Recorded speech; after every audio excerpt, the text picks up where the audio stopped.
Welcome. It is Verdict with Ted Cruz Weekend Review. Ben Ferguson with you, and these are the stories you may have missed that we talked about this week. First up, the Supreme Court allowing Donald Trump to axe DEI grants. This is a big move, and it can save you a lot of money. I have those details in a moment. Also, Cracker Barrel, they reversed course, well, pretty quickly. But was it quick enough to save the brand? We'll talk about that. And finally, Senator Cruz is on a Codell to Latin America. What he's seeing is truly unbelievable, especially in the prison system. And some news from the Panama Canal as well. It's the Weekend Review, and it starts right now. I want to move to another big story as well, and this is one that is not going to get a lot of media attention, so I hope everyone listening will actually pay attention to this, because it was a big victory from the Supreme Court allowing Donald Trump to axe millions of dollars that are in funding for DEI-related grants. This is huge. It is. So it was a 5-4 vote, and it allowed the Trump administration to terminate $783 million worth of grants. They're grants from the National Institute of Health. And they were they were canceled because of the administration's policy positions on diversity, equity, and inclusion and gender ideology. And the Trump administration quite reasonably said, we're not going to give away $783 million for DEI.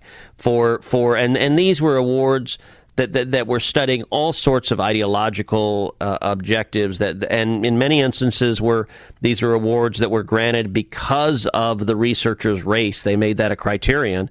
And listen, I got to say, there is an important role for scientific and medical research. NIH does good work. And you know, early in the Trump administration, I was flying from D.C. back to Houston, and a woman came up to me on the plane, and she said she was a cancer researcher at MD Anderson. And she said she was very worried about funding getting cut, and she wanted to express that to me. And I said, listen, thank you for the work you do. MD Anderson is incredible. They do phenomenal work fighting cancer.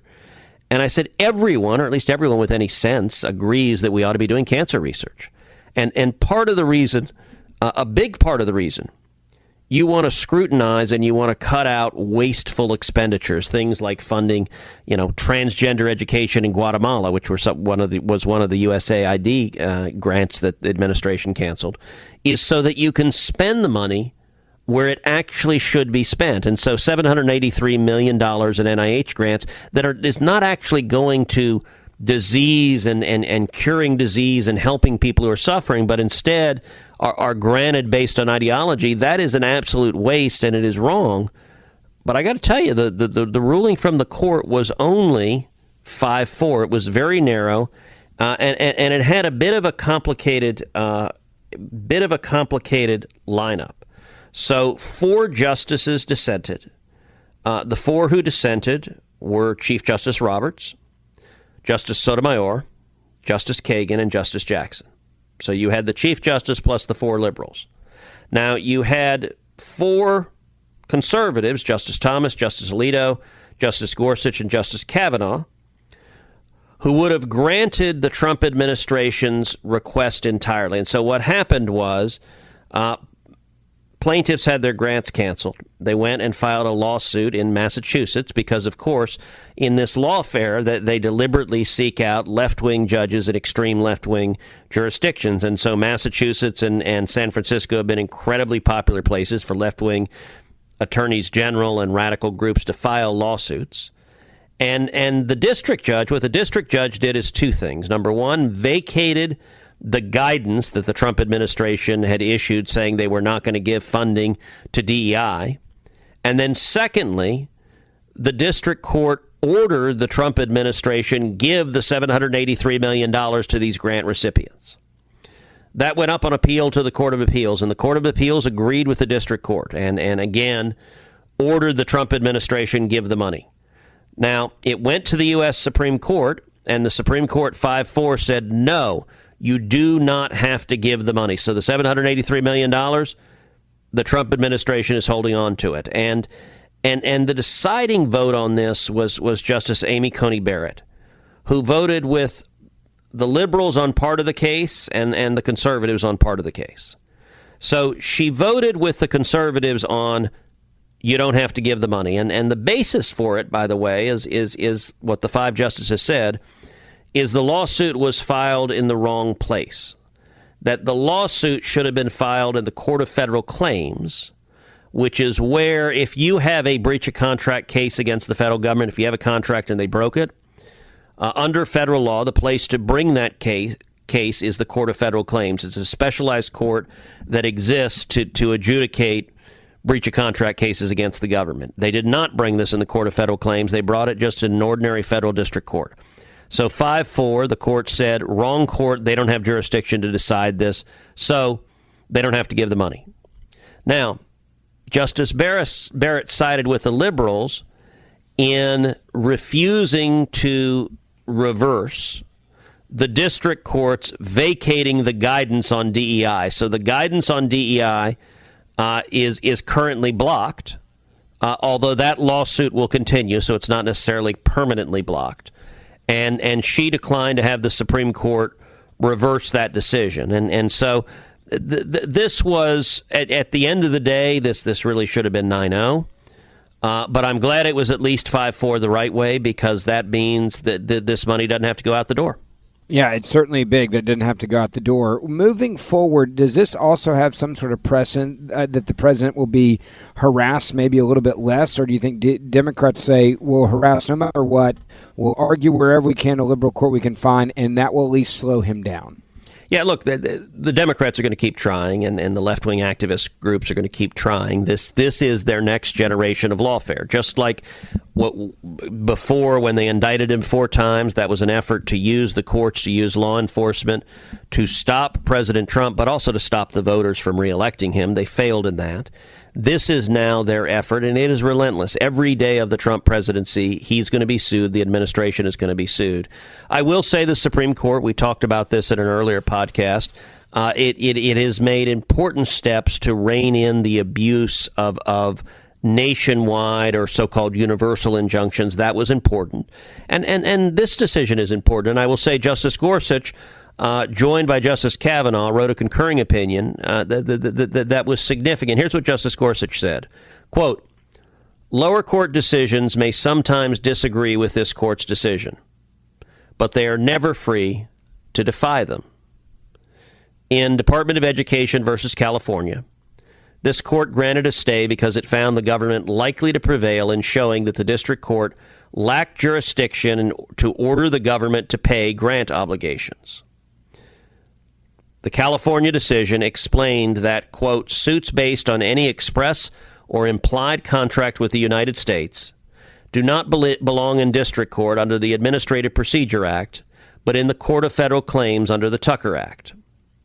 Rather than follow that direction, the district court in this case permitted a suit involving materially identical grants to proceed to final judgment under the APA. As support for its course, the district court invoked the, quote, persuasive authority of the dissents in California and an earlier Court of Appeals decision that California repudiated. That was error. In casting California aside, the district court stressed that the court there granted only interim relief pending appeal and a writ of certiorari and did not issue a final judgment on the merits. True enough. But this court often addresses requests for interim relief, sometimes pending a writ of certiorari, as in California. And either way, when this court issues a decision, it constitutes a precedent that commands respect in lower courts.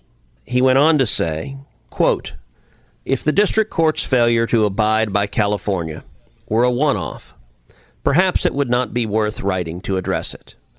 But 2 months ago, another district court tried to, quote, compel compliance with a different order that this court had stayed. Still another district court recently diverged from one of this court's decisions, even though the case at hand did not differ in any pertinent respect from the one this court had decided.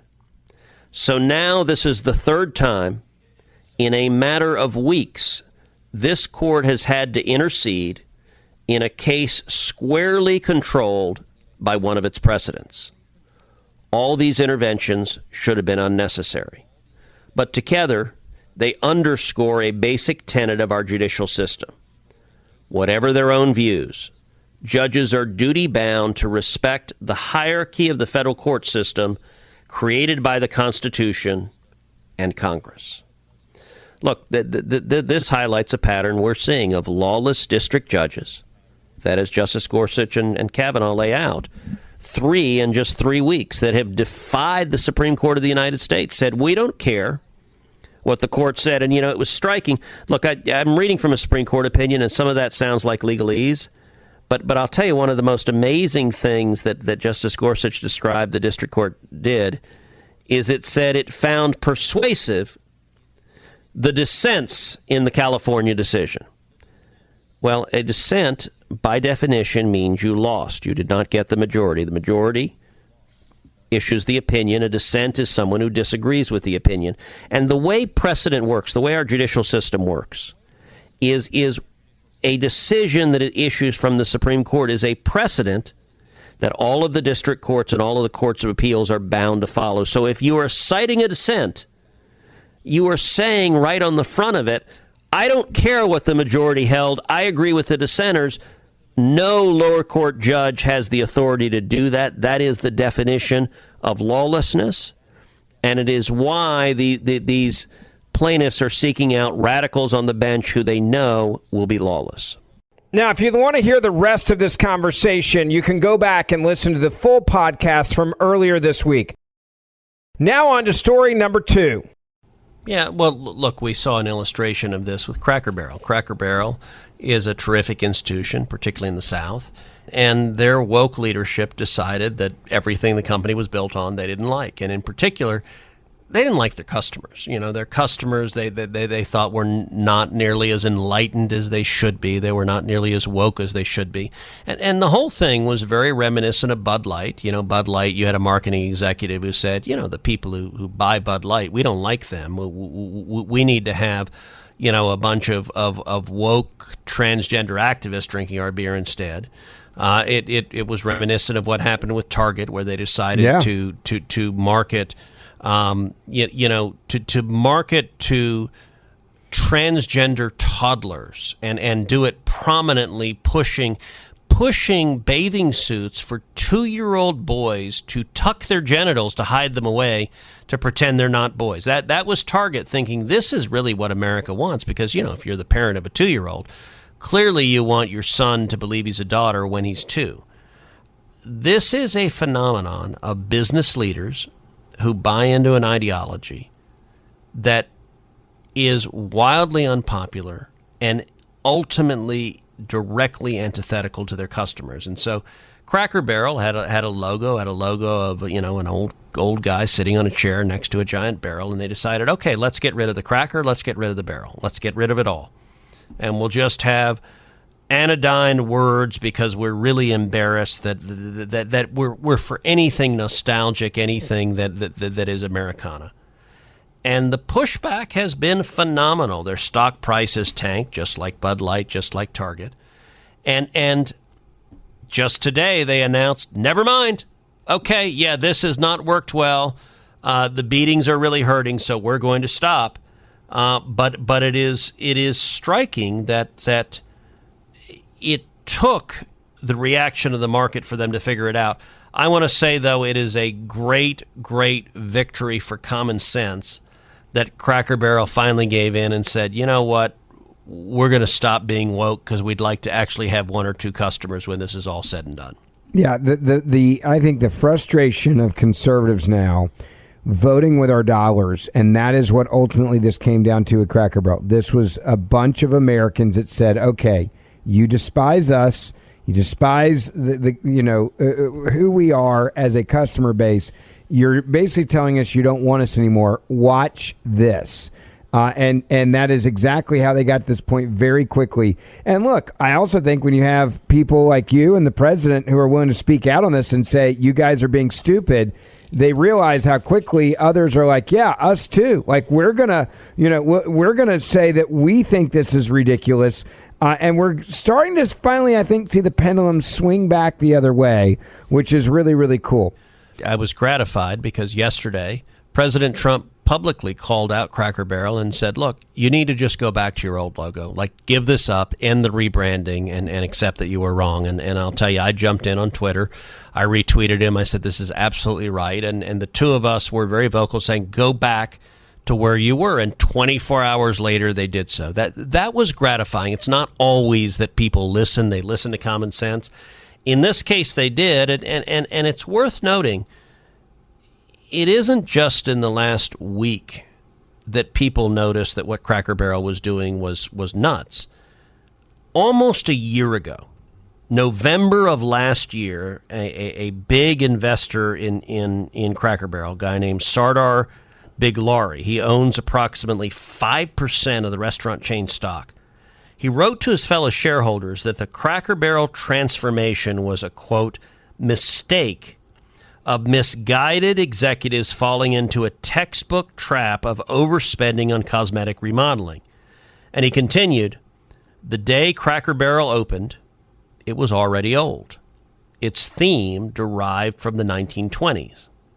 And he wrote, I am concerned that not only will the remodel not work, but it could actually damage the brand further. These decisions are taking us down the same path, I believe, as Ruby Tuesday, Red Lobster, TGI Fridays, and the like. Let me make my position clear. The company's $700 million remodel plan will not work. And he called in a letter to the shareholders in October of 2024, the board's transformation plan, quote, obvious folly. And yet the corporate leadership ignored the shareholder owned 5% of the company. And they charged down that road anyway, and they vaporized roughly 15% of the market cap of the company because they were more interested in listening to woke marketing executives. And by the way, the entire marketing world, much of that is a scam of left-wing woke people who despise their customers. And let me say, if you're in corporate America, don't listen to marketing executives that don't understand and don't like your customers. But in this instance, Cracker Barrel should have listened to its investor and not these marketing execs, and it paid the price. But the good news is they finally listened and reversed and said, you know what? The principles we were founded on, the principles America was founded on, those principles are pretty good. We're going to get back to them. Yeah, it's incredible. All right, final question for you. You've got day one in the books of the Codell. You're going to be down there and also doing more. We're going to be able to talk about that coming up on the next episode of Verdict. That's right. This is a multi-day trip, and we're traveling to 2 other countries throughout Latin America. And the focus is really on meeting with heads of state, meeting with leaders in each of these countries, where the issues directly impact the United States, directly impact Texas. They impact our national security. They impact our economy.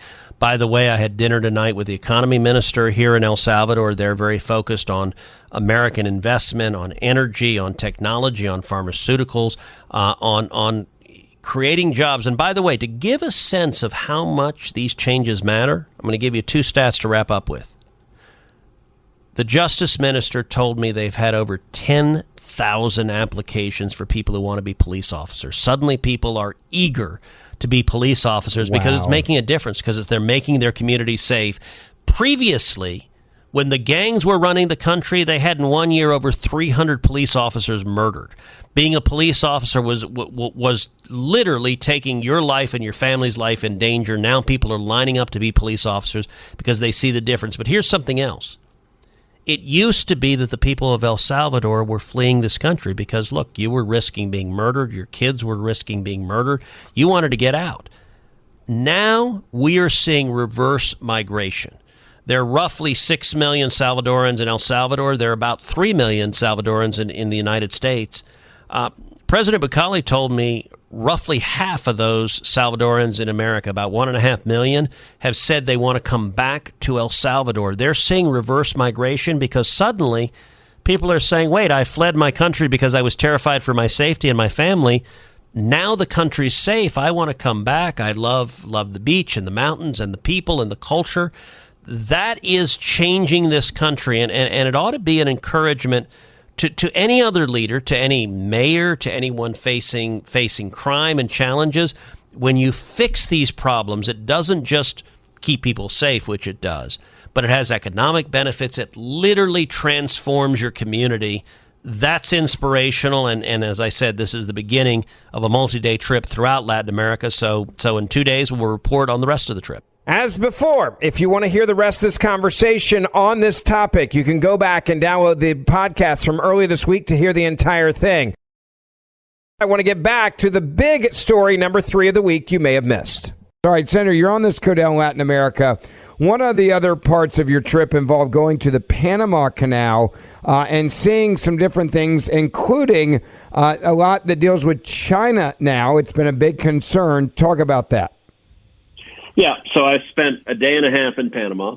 I flew from El Salvador to Panama and met with multiple cabinet members, the finance minister, the defense minister, the public safety minister, and the head of the Panama Canal. And I will say, number one, Panama is a beautiful country. It is a gorgeous place, and the people of Panama have a deep affinity for America. I was struck by that. That they repeatedly, the government officials, the Panamanians that I visited with, there's a long history and a close affinity for the United States.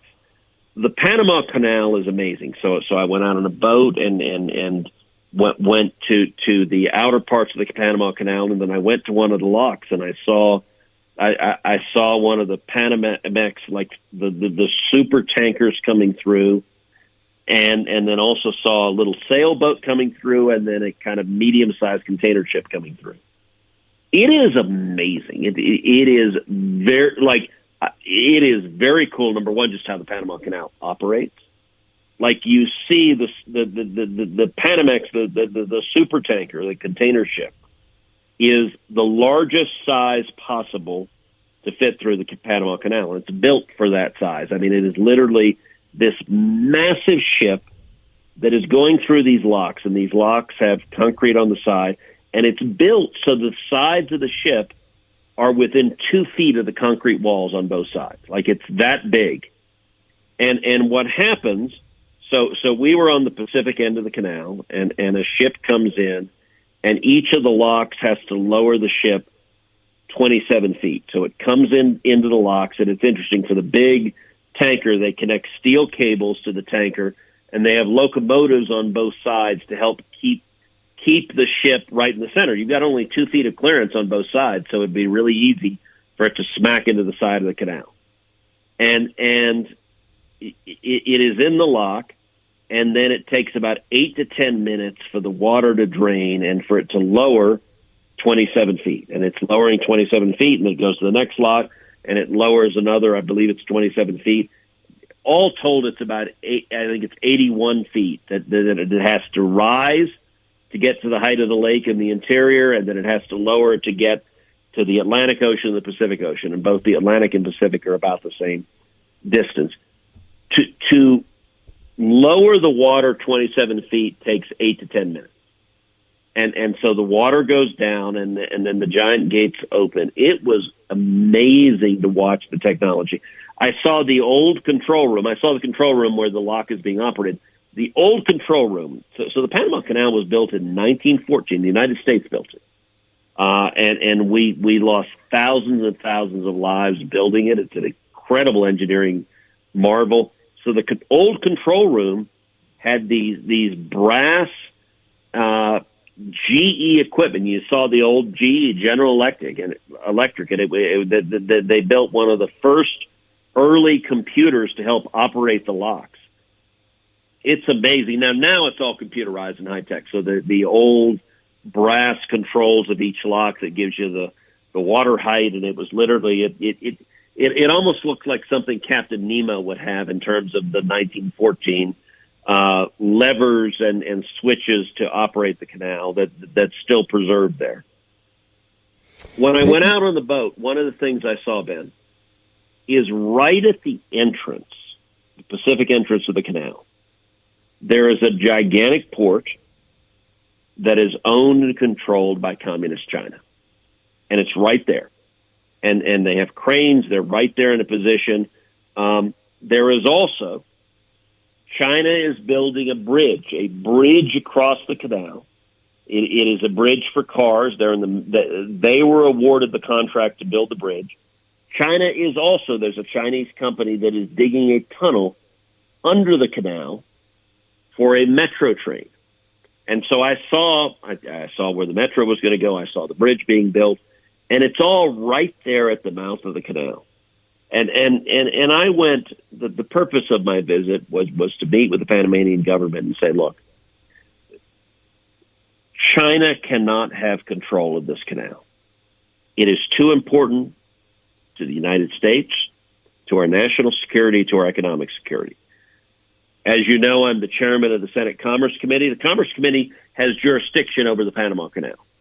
And so earlier this year, I chaired a hearing on the Panama Canal in the Commerce Committee. And we laid out the concerns, in particular the concerns of China. And when I laid out to the Panamanian officials, I said, look, if, God forbid, we find ourselves in a military conflict with China, let's say next year China invades Taiwan, and President Xi has repeatedly said he wants to invade Taiwan. If he does so, there's a very real possibility that escalates into a military conflict with the United States. If China is in an active military conflict with the United States, I think the risk is unacceptable that China would try to shut down the Panama Canal. Because if they shut down the Panama Canal, it massively delays our ability to move military ships from the Atlantic to the Pacific to engage with the Chinese in Taiwan. Because it forces our military ships instead to go around the southern tip of South America rather than cut through the canal. And so if you're President Xi, look, you wouldn't do it in time of peace, but if they're at war, it becomes a really compelling situation to say, let's impose massive economic harm on the United States, and we get enormous benefits. There are billions of dollars of revenue that comes from shipping, whether it is oil and gas through the Panama Canal or goods and containers. And shutting down the Panama Canal would be a real blow to the United States economy, but it would also be a real blow to our military because it would limit our ability to move naval ships from the Atlantic to Pacific. It would massively delay moving those ships. And so what I'm pressing Panama, I will say, when I chaired the hearing on the Panama Canal, within a week they announced the deal to sell those two Chinese ports to an American business consortium. That deal has not gone through yet. The Chinese are slow walking it, and part of the purpose of my trip was to press the Panamanian government and say, look, you need to get the Chinese the hell out of here. Do not leave them in a position where they can shut down this canal, because shutting down this canal would be an enormous economic and national security blow to the United States, but it would also be an enormous blow to Panama. And so part of the case I was making to them is their interests and our interests are aligned. They don't want China to be in a position to shut down the canal. As always, thank you for listening to Verdict with Senator Ted Cruz. Ben Ferguson with you. Don't forget to download my podcast, so you can listen to my podcast every other day you're not listening to Verdict, or each day when you listen to Verdict afterwards. I'd love to have you as a listener to, again, the Ben Ferguson podcast, and we will see you back here on Monday morning.